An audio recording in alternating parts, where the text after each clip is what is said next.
আজ আমি সারাদিন হাত দিয়ে নয় চামচ দিয়ে খাবো। আর এটা শুনে তোমরা একটু অবাক হলে তো? আরে অবাক হওয়ার কিছু নেই, এটাই আজকে আমার চ্যালেঞ্জ।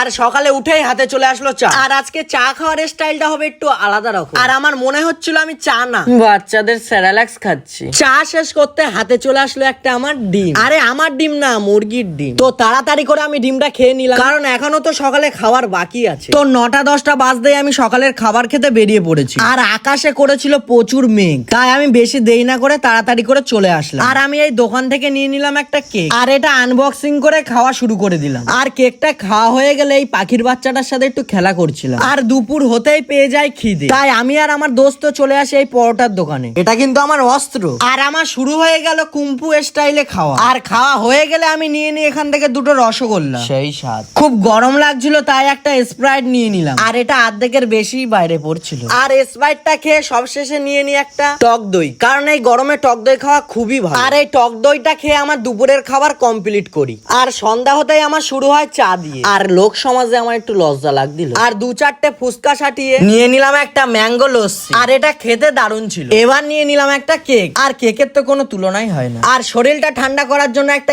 স্প্রাইট নিয়ে নিলাম। আর সবশেষে খেলাম একটা চকলেট। আর এটা খেয়ে আমার হয়ে যায় রাতের খাবার কমপ্লিট।